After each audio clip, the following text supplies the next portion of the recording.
Saya ingin nanya, bagaimana cara menangani masalah poligami yang tidak diizinkan oleh istri pertama?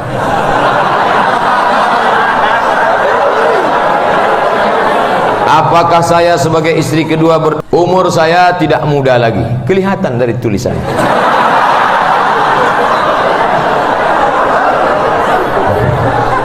Tapi saya masih suka bergaya seperti anak muda. Saya aja masih suka. Apa hukumnya ketika suatu kelompok yang tidak sepaham lalu membubarkan suatu kegiatan seperti pengajian, sedangkan pengajian tersebut tujuannya adalah dakwah Islam dan tidak menyimpang dari ajaran Al-Quran dan Sunnah, hanya beda pendapat atau tidak sepaham? Ini enggak benar. Ini kan negara hukum, ini kan negara Pancasila, kebebasan berekspresi dijamin. Ustaz Abdul Somad ceramah, tiba-tiba ada sekelompok orang membatalkan. Emang ini negeri hutan? Memang kita tinggal di jungle man? Kita kan hukum. Oleh sebab itu maka ini mesti dipelihara. Hak-hak Ustaz untuk menyampaikan ceramah mesti dipelihara di masa akan datang. Ustaz pernah digagalkan ceramahnya? Pernah. Apa tuduhannya? Anti kebinekaan. Saya dituduh anti kebinekaan. Alhamdulillah, saya tidak pernah minta non muslim mendukung saya. Mereka sendiri yang datang. Ketika saya sedang makan di rumah makan, datang non muslim. Ustaz Somad ya? Iya, hanya saya selalu tengok di YouTube lah. Saya mau foto sama Ustaz Somad. Foto, ada saya simpan fotonya. Pas saya sedang makan, selalunya ketemu di rumah makan. Datang satu lagi, Ustaz Somad ya? Ya, nama saya Advan. Ini anak perempuan saya, namanya Maria. Ini anak laki-laki saya, namanya Daniel. Kami non muslim. Kami selalu senang dengar ceramah Ustaz Somad. Sampai saya ke Makassar, keluar dari pesawat, ketemu bapak-bapak, salamnya saya, Ustaz Somad ya? Iya, saya selalu dengar ceramah Ustaz Somad. Allah mau tunjukkan, maka yang risau dengan ceramah ini sebenarnya bukan non muslim, tapi siapa? Nggak tahu entah siapa.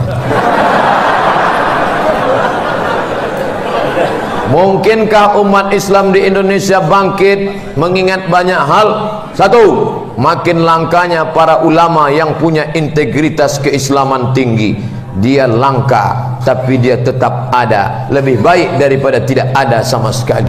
Ini makhluk spesies yang unik ini harus dijaga, karena dia kalau tidak dijaga akan jadi dinosaurus.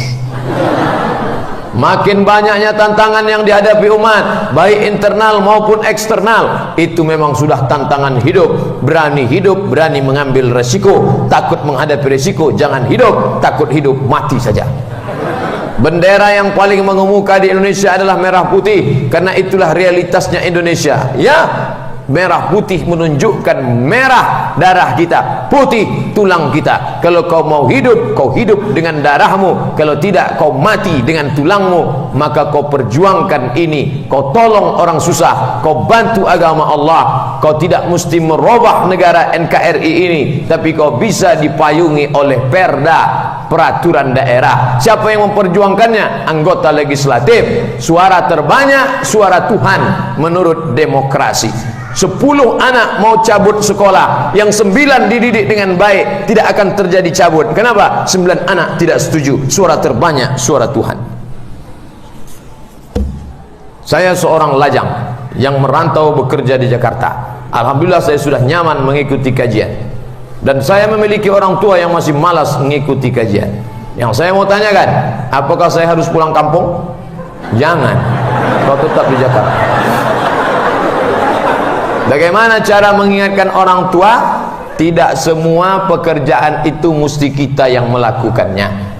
Dengan uang kamu kirim ke keluarga di kampung yang bisa membelikan buku, yang bisa membelikan HP ada video ceramahnya, yang bisa mengupload, mengantarkan, lalu kemudian ditontonkan ke orang tuamu. Lidahnya lidah orang lain, tapi pesannya dari mulut kamu. Itu lebih baik. Memangnya kamu pulang selesai masalah, justru muncul masalah baru. Orang tuamu akan berkata, aliran sesat baru pulang. Ustaz Abdul Somad, apakah memasang kaligrafi dalam masjid sama dengan memasang berhala? Tidak. Allah, Allah, Allah, Allah, Allah, Allah. Ini apa? AC.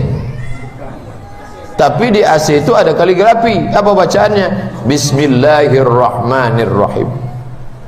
Muhammad sallallahu alaihi wasallam. Allah di samping. Tidak ada kita menyembah berhala. Kenapa menempelkan tulisan ini? Ketika melihat tulisan yang cantik indah ini, apa yang keluar dari mulut? Masya Allah.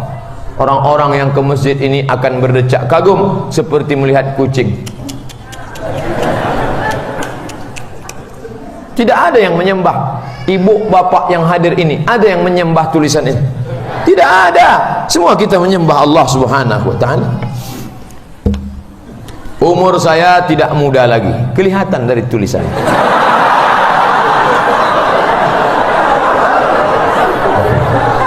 Tapi saya masih suka bergaya seperti anak muda. Saya aja masih suka.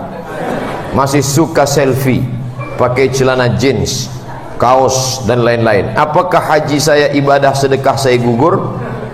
Pakai celana jeans membuka aurat atau menutup aurat? Menutup. Tidak disyaratkan nutup aurat itu harus pakai merek tertentu, kain jenis. Nah, pakai celana jeans laki-laki ya, bukan perempuan. Karena kalau perempuan pakai celana jeans sempit, itu pahanya menjerit. Tolong, tolong. Pakai baju kaos.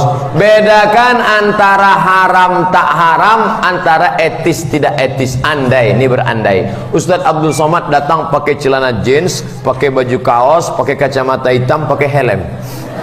Assalamualaikum. Haram atau enggak haram? Enggak haram. Etis apa enggak etis? Enggak etis. Maka pakaian etis peci koko. Kalau Habib pakai jubah, pakai sorban. Ustadz kenapa enggak pakai jubah, enggak pakai sorban? Saya kepanasan. Panas saya coba. Ceramah saya pakai jubah 2 lapis, keluar dari situ basah semua. Bukan saya benci sunnah, enggak. Bagi saudaraku yang pakai sorban, sunnah pakai sorban, silakan. Tapi kadang ceramah ini kan suara keluar, panas. Itu dia. Di sini panas, enggak. Di belakang AC hidup terus. Maka saya santai aja dari tadi. Nah, jadi bedakan antara pantas nggak pantas. Nah, Pak Haji pakai celana jeans, pakai baju kaos, haram apa nggak haram? Nggak haram. Pantas apa nggak pantas? Ikhtilaf nampaknya. Yang nggak boleh itu Pak Haji pakai celana pendek, itu baru nggak boleh. Itu Pak Ustadz, Pak Haji itu dulu waktu sebelum berangkat haji pakai celana pendek. Sekarang nggak pakai celana sama sekali. Oh, itu nggak benar. Saya sampai 2:30. Ibu yang kepanasan sabar aja, cepatlah ya Allah, 2:30 nih lama. Apakah wasiat orang tua yang dikala masih hidup memberikan amanah atas suatu harta apabila orang tua sudah meninggal, apakah wasiat itu masih berlaku? Wajib. Wajib ditunaikan wasiatnya. Syaratnya tidak kepada ahli waris. Kalau seorang bapak berwasiat, ini rukuku untuk anakku yang pertama, maka ahli waris yang lain mesti izin. Yang kedua, tidak boleh lebih dari 1/3 harta. Ini aku wasiatkan untuk istri mudaku. Berapa? Semuanya? Enggak bisa. Maka 2/3-nya tetap diambil, dibagikan kepada ahli waris. Itu wasiat harta. Wasiat itu yang dimaksud wasiat adalah harta. Adapun wasiat, kalau ku mati nanti buat kain kafannya, cari kain yang lapuk-lapuk agar malaikat menyangka aku jenazah yang lama, itu tidak mesti dilaksanakan. Kalau kita sholat tarawih atau tahajud, apakah takbiratul ihram itu masih harus dibaca untuk rakaat berikutnya? Ya, Allahu Akbar. Bertakbir membantu kita mengingat Allah. Yang tadi agak-agak lalai-lalai, Allahu Akbar, takbiratul ihram. Ketika mau ruku, Allahu Akbar, namanya takbir intiqal. Bangkit dari ruku, Sami Allahu liman hamidah.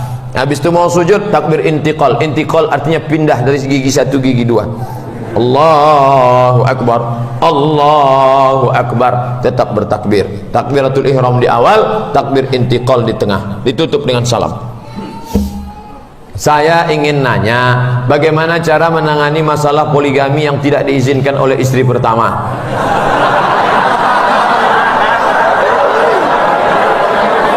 Apakah saya sebagai istri kedua berdosa telah menerima pinangan dari laki-laki tersebut? andai saya pulang ke Pekanbaru, lalu saya katakan ke istri saya, aku sudah menikah di Jakarta sekali, di Sentul sekali, di Jogja sekali, haram apa halal? Yang ini bilang halal, yang ini bilang haram. Haram. Sah. Menurut hukum fikih sah selama tidak lebih dari 4. Istri, oh my dear, I want to talk about something. Tentang apa mas? Si ciluru telu. Masih sah. Tapi kita tinggal di negara Kesatuan Republik Indonesia, ada namanya KHI, Kompilasi Hukum Islam Indonesia. Untuk menghindari kekacauan di Indonesia, maka Republik Indonesia membuat aturan namanya Kompilasi Hukum Indonesia, tidak boleh menikah istri kedua sebelum ada izin dari istri pertama. Cara ngurusnya nih saya kasih tahu. Matre 6.000. Tahu matre 6.000? Yang nggak punya, saya masih ada nih di dompet. Selalu saya bawa matre. Tempelkan, lalu kemudian bawa. Adinda, mau nggak masuk surga tanpa hisab? Mau. Saya yang bertanda tangan di bawah ini, nama, tempat, tanggal lahir dengan tidak ada unsur keterpaksaan dari pihak manapun, murni ikhlas karena Allah Ta'ala, maka saya izinkan suami saya menikah sekali lagi. Lalu dibawalah ke kantor pengadilan agama.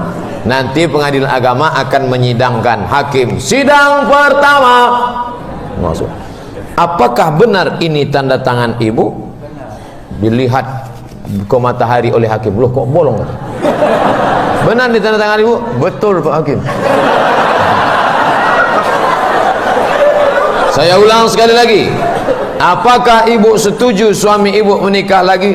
Jangan terlalu lama kau tanya Pak. Ini lama-lama nanti ya. Nah, maka disahkanlah oleh hakim.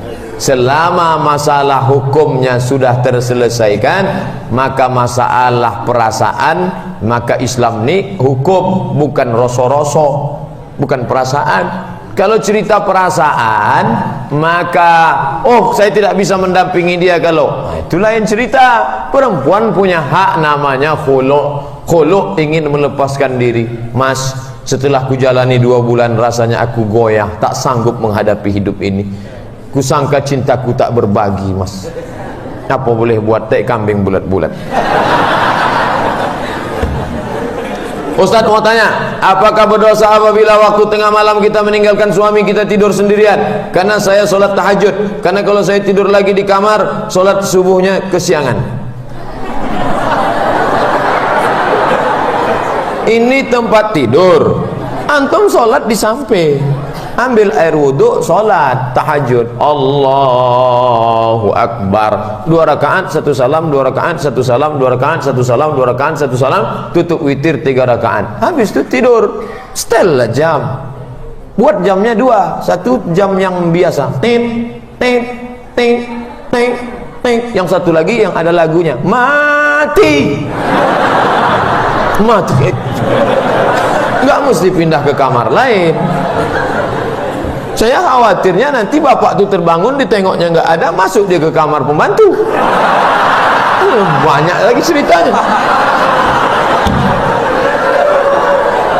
Apa kira-kira yang paling urgensi saat ini untuk dibenahi oleh umat Islam? Mengingat ada banyak sekali aliran-aliran dan perbedaan mazhab yang diyakini oleh masing-masing umat Islam, maka perlu ada pemetaan Ahlus Sunnah wal Jamaah. Siapa itu Ahlus Sunnah wal Jamaah? Maka dari MUI, Majelis Ulama Indonesia, Ustadz Fahmi Salim yang menulis buku Tafsir Sesat itu sudah menulis Ahlussunnah wal Jamaah 3. Pertama Asariyun, pengikut Imam Hambali. Yang kedua Asy'ariyah, pengikut Abul Hasan Al-Asy'ari. Yang ketiga Abu Mansur Al-Maturidi. Selama dia ikut 3 ini, maka dia adalah Ahlussunnah wal Jamaah. Maka di luar Ahlussunnah wal Jamaah itu kita harus sepakat, duduklah bersama. Apakah Muhammadiyah itu Ahlussunnah wal Jamaah?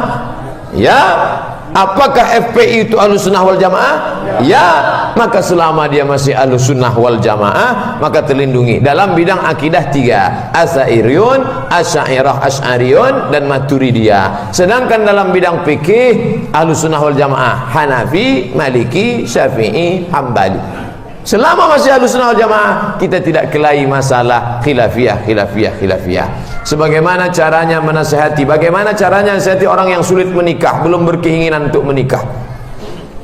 Pertama ditanya dia baik-baik, ente ada selera nggak nengok perempuan? Kata dia, aku nengok perempuan biasa aja, tapi kalau melihat laki-laki baru luar biasa. Ini dia harus diruqyah. Arsi Asosiasi Ruqyah Syariah Indonesia, ketuanya sahabat saya, Provinsi Riau. Ternyata homo itu ada juga sebab jin. Dia diganggu oleh jin, jinnya jin LGBT. Setelah dibaca-bacakan keluar, akhirnya dia bersahwat lagi melihat perempuan. Malah setelah nikah, mau nikah sekali lagi. Baca. Allahu la ilaha illa huwal hayyul qayyum la ta'khudhuhu sinatun wa la naum. Keluar jin gay. Nah, setelah itu dia pun sehat. Setelah itu dia pun dilatih ikut program namanya program Be a Man. Ikut futsal, berkuda, memanah, karate, taekwondo, judo, aikido. Jangan nih. Apa hukumnya dalam Islam punya pemimpin orang Islam tapi tak tahu mana halal dan mana haram? Ulama yang ngasih taunya siapa? Ulama. Ulamanya nggak pernah diundang, gimana? Kirim video YouTube-nya. YouTube-nya nggak ada. Banyak sekali sudah disebar-sebar. Share. Umatnya jangan lupa doa. Allahumma hdi qaumi fa innahum la ya'lamun. 5 tahun sekali ada masa coblos. Ibu sudah istikharah? Sudah Pak Ustaz. Rencana mau nyoblos yang mana? Yang foto itu Pak Ustaz. Kenapa pilih foto itu? Setiap pejam mata nampak senyumnya. Istikharah. Ingat, ketika mencoblos kertas itu bukan sekedar melobangi kertas, tapi itu adalah persaksian. Ala adullukum ala akbaril kabair. Maukah kalian aku tunjukkan dosa terbesar di antara dosa besar? Dosa besar di antara terbesar ada 3. Yang pertama syirik, yang kedua durhaka pada orang tua, yang ketiga kesaksian palsu. Aku Abdul Somad dengan ini bersaksi orang ini layak menjadi pemimpinku. Ingat, jangan sampai tertipu 5 tahun. Hati-hati. Kejahatan terjadi bukan hanya karena ada niat dari pelakunya, tapi juga karena ada kesempatan. Waspadalah. Apa hukumnya apabila kita menasihati anak yatim dengan perasaan emosi, dikarenakan anak ini susah untuk dinasihati, seperti melawan orang tua, pemalas, sedangkan Rasul memerintahkan kita untuk menjaga merawat anak yatim. Fa ammal yatima fala taqhar. Anak yatim jangan engkau hardik, jangan engkau bentak, maka cukup engkau tahankan hati. Hai Abdul Somad, ini anak yatim investasi amal akhirat. Anak yatim sini. Sekolahkan dia, bayarkan uang sekolahnya, ajarkan dia sholat, ajarkan dia. Ana wa kafilul yatim, aku dan orang yang menyantuni anak yatim, kahataini fil jannah, seperti ini nanti di dalam surga. Bayangkan sejauh-jauhnya segini, tak sampai 10 cm. Begitulah dekatnya kita dengan Nabi. Mau dekat dengan Nabi? Santuni anak yatim. Wah, bapak pulang dari sini beli beras 10 kilo, beli minyak 1 kilo, beli gula 1 kilo, beli susu 1 kaleng, beli roti, masukkan plastik hitam, pulang dari sini mampir ke rumah anak yatim. Yang beli bapak, yang ngantarnya ibu. Jangan bapak yang ngantar, nanti mak anak yatim itu cantik pula kelai.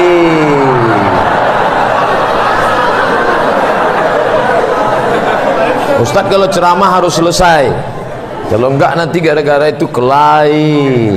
Pantasan mas rajinnya.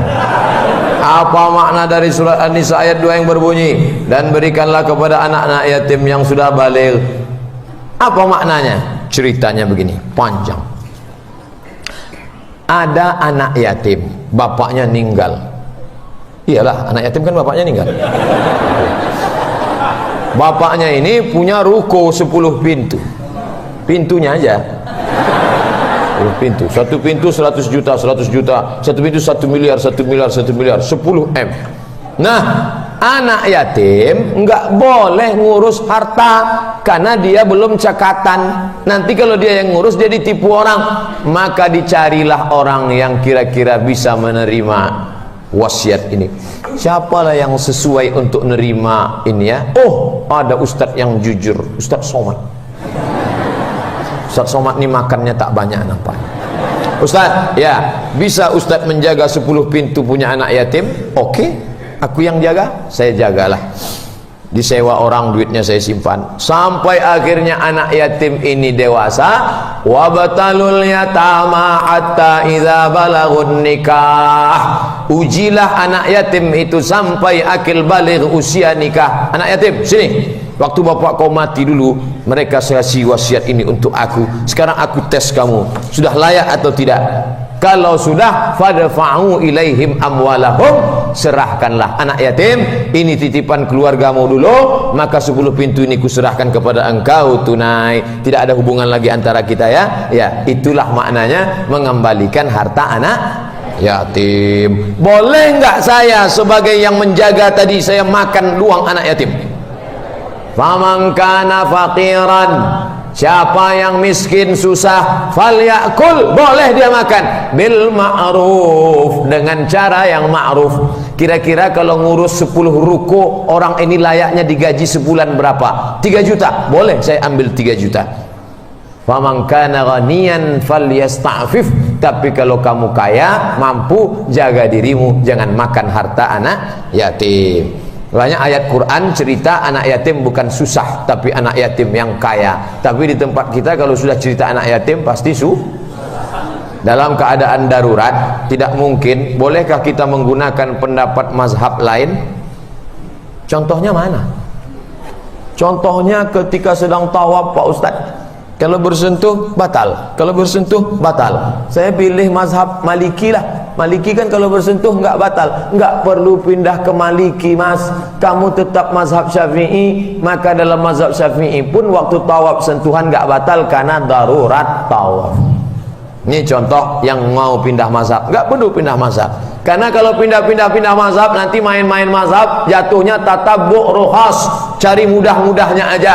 Pas sentuhan, habis sentuhan kulit laki-laki perempuan, dia sholat. Loh, ente nggak wudhu? Mazhab Hanafi kan nggak batal, nggak batal. Oh iyalah, pas hari raya kurban, kamu nggak potong kambing. Potong kambing kurban kan hukumnya sunat muakkad. Tapi Hanafi wajib. Aku pindah ke Syafi'i. Namanya tatabbu' rukhas namanya, nyari gampang-gampangnya aja. Bagaimana hukumnya seorang suami nikah siri lagi secara diam-diam, bertahun-tahun baru ketahuan? Oh, kamu ketahuan. Nggak ada, saya aja nambah.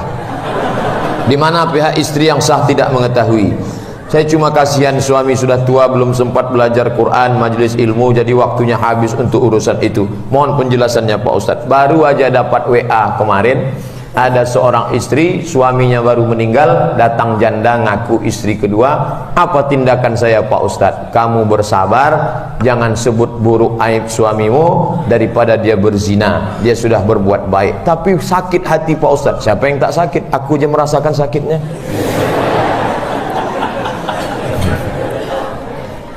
Urus surat menyuratnya. Memang malah marah-marah menyelesaikan masalah. Ustadz enak ngomong, Ustadz kan laki-laki, saya nggak bisa nerima ini. Terus mau mana? Mau mati? Saya nggak bisa terima ini, saya harus ngamuk ke pengadilan, saya harus gugat dia. Marah tidak menyelesaikan masalah. Sudah terjadi, urus surat nikahnya, pasang waktu jadwal. Kamu 3 hari di sini, 3 hari di sana. Yang 1 hari kami hukum tak makan. Saya seorang pelaut, yang jarang sholat Jumat karena kapal jarang bersandar. Bagaimana solusinya? Sholat zuhur terus. Yang nggak boleh meninggalkan sholat Jumat itu sepele. Man tarakal jum'ata salasa marratin tahawunan. Siapa yang meninggalkan sholat Jumat 3 kali tidak ada uzur syar'i, taba'allahu ala qalbi, Allah mengunci hatinya. Adapun engkau karena musafir, maka engkau tak wajib sholat Jumat, engkau sholat zuhur. Minta tips agar kita para akhwat tetap istiqomah dalam memperbaiki diri semata-mata karena Allah. Pertama, antum buat komunitas. Anti-anti adik-adikku buat komunitas. Apa nama buat komunitasnya? Hijabers Club. Apa nama komunitasnya? Jomblowati Syariah. Terserahlah apa namanya. Buat pengajian rutin berkala, buat grup. Jangan sampai berteman yang kira-kira merusak keistiqomahan. Sering-sering melihat orang sakit, pulang dari sini mampir ke rumah sakit. Assalamualaikum. Waalaikumsalam. Saya mau lihat orang sakit. Ruangan berapa? Semua yang mau di sini mau lihat. Nah, bagaimana tips mencari suami yang sesuai dengan anjuran syariat Islam? Yang nyari bukan antum, tapi wali. Perempuan ini walinya ada 6. Ayah, kakek, abang, adik, adik ayah, abang ayah, paman. Ada 6. 6 ini yang mencarikan. Nah, bagi wali-wali 2 syarat laki-laki. Idza ja'akum man tardawna dinahu. Kalau kau lihat anak muda itu baik agamanya, wa khuluquhu, baik akhlaknya, fazawijuhu, nikahkan dia dengan adikmu, nikahkan dia dengan anakmu. Melihat anak-anak muda yang ganteng-ganteng ini, rasanya ingin saya nikahkan dengan adik saya. Sayangnya adik saya laki-laki.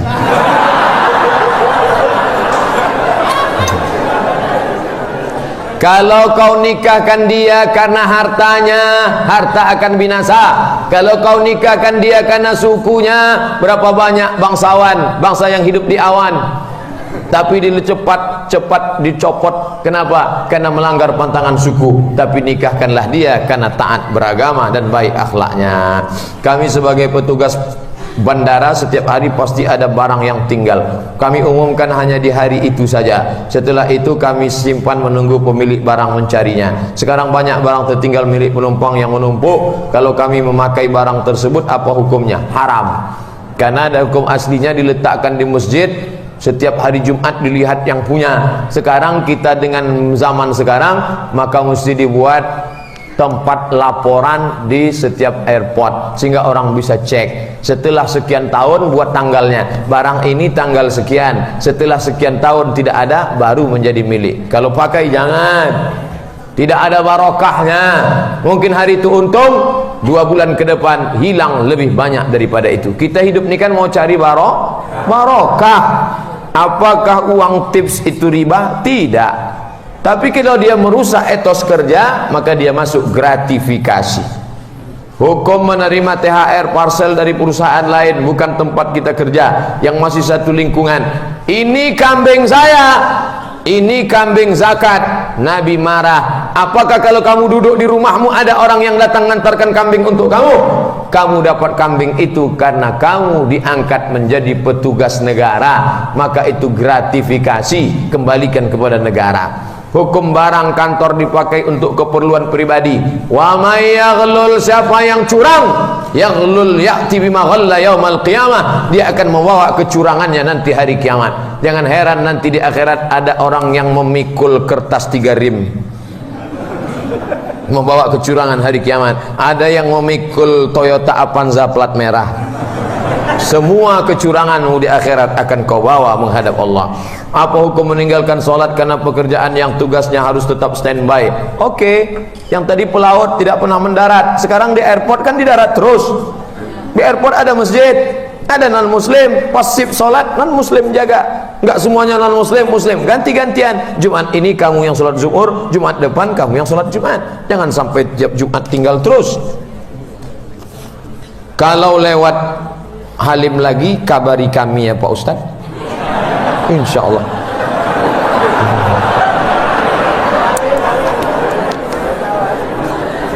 Kertas terakhir tentang ziarah kubur. Apakah ada perintah anjuran untuk ziarah kubur pada umumnya? Ada. Mana hadisnya? Kuntu nahaitukum an ziyaratil kubur. Dulu aku melarang kamu ziarah kubur, karena dulu orang ziarah kubur minta-minta sama yang dikubur. Maka setelah itu ala fazuruha, setelah ajaran Islam kuat, silakan ziarah kubur. Guna ziarah kubur 3: tazkiratan lil maut, ingat mati; tudmi'ul ain, meneteskan air mata; turiqul qulub, melembutkan hati. Yang hatinya keras tengok kubur, hatinya lembut. Yang suka shopping, ziarah kubur, berhenti shopping. B. Ziarah makam Rasulullah ada enggak? Ya.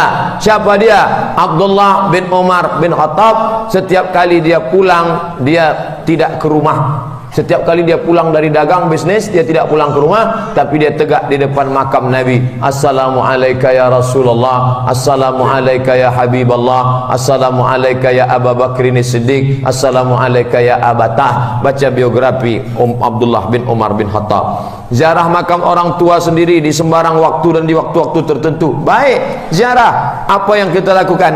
Ziarah untuk ingat mati, bukan minta macam-macam, apalagi minta kau dibuntut.